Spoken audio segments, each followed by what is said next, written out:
Welcome to Great Propaganda, where we discuss the lies, falsehoods, and politics of the day. Today we have an article from MSNBC.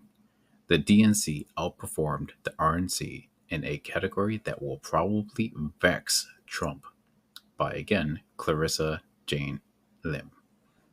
Now, Clarissa is a breaking/trending news blogger for MSNBC Digital. She was previously a senior reporter and editor at BuzzFeed, which should tell you everything you need to know about these articles we're covering today. She writes, TV ratings for conventions are far from an accurate indicator of who wins elections, but those numbers could very well upset a certain ratings-obsessed Republican. I think I only know one person here who's obsessed, and it's Jane with Trump. Let's take a look at this video and article and see just how much the DNC outperformed the RNC.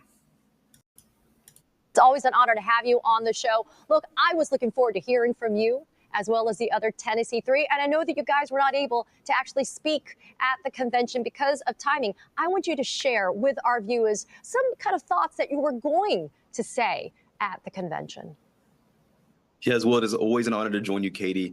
We will continue to lift up the message that states like Tennessee and the South matter, that if we want to build a new nation, we cannot neglect the South, that every state is worth fighting for. And what we saw last year when we were expelled for fighting for common sense gun laws that protect kids and not guns, what we saw was a real threat that Project 2025 and this authoritarian behavior of MAGA Republican extremists poses to this nation. And so we were going to lift up the message for the need to act with urgency and moral clarity and boldness to address the crisis of gun violence, and also connecting it to democracy, because 70% of Americans, Democrats, Republicans, Independents, are calling for common sense gun laws, and yet Republicans are choosing to answer to the NRA and the gun industry. And so again, our message is to say that every state is worth fighting in, that when we say we're not going back, that means leaving no state behind and ceding no territory to these extremists, and that Tennessee is not a red state, but it is a voter suppressed state, and that if we invest in these Republican controlled states, we can change them. Tennessee has the lowest voter turnout in the nation. If we want to change this nation, we have to look at the South. Tennessee, Georgia, North Carolina, Mississippi, Alabama. The South is not going to rise again, Katie, but I do believe that it can rise anew. We can build a new South that is multiracial, multi-generational, rooted in racial justice, rooted in economic justice, rooted in women's rights and LGBTQ rights. And that's the South we're fighting for here in Tennessee.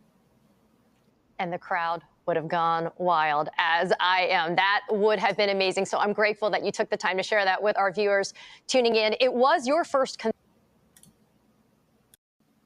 Now, in that video, they went on to say that the South is oppressed, Tennessee voters are oppressed, and he has this grand plan to turn every state blue, and that just sounds amazing.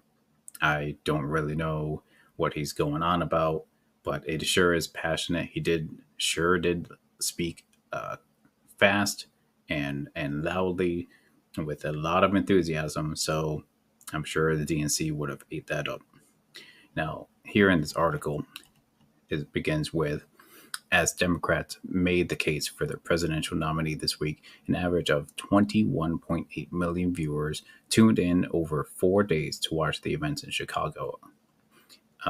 Viewership numbers for the DNC eclipsed the RNC 19.1 million average viewers in July.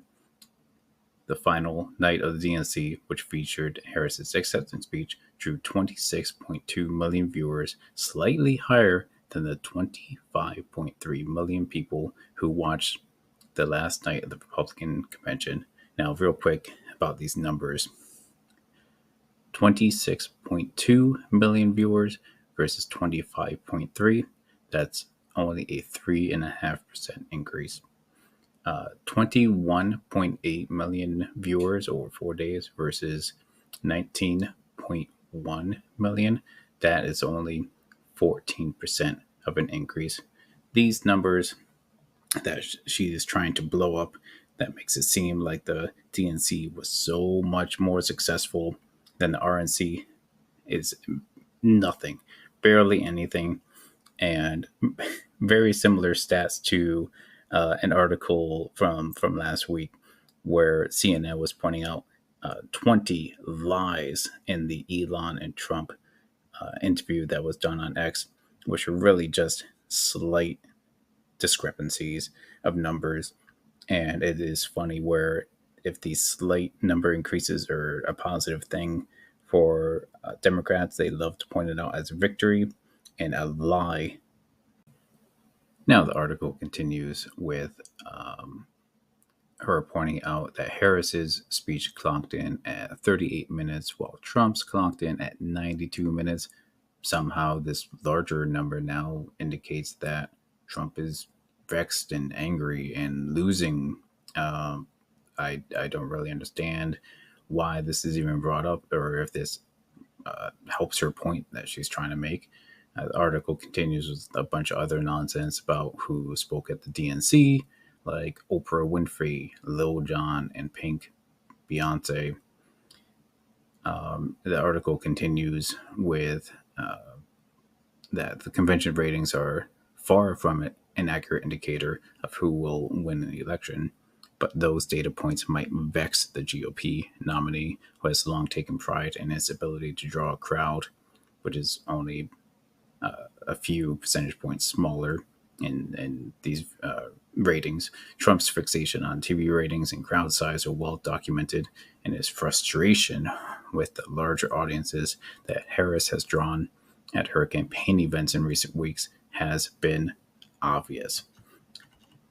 The last paragraph of the article reads, "He has falsely claimed that Harris used artificial intelligence to change a photo to inflate the number of attendees at her rally in Detroit, a claim he appeared to walk back days later." Now, if you click this link like I have, it all Trump is doing is talking about the RNC. He doesn't address it or confirm or deny. So I don't even know why she wrote this. The claim that he appeared to walk back is just nonsense. And I will have a link to this article in the description of my video if you want to take a look at these links as well. When asked how concerned he was about the audience at Harris's rallies, Trump accused the media of being dishonest. Well, surprise, surprise. About his crowd sizes. He also suggested that more people turned out for his speech on January 6, 2021, which preceded the Capitol riots, than for Martin Luther King Jr.'s address during the March on Washington in 1963, which is true. So thank you for listening, and I'll catch you next time.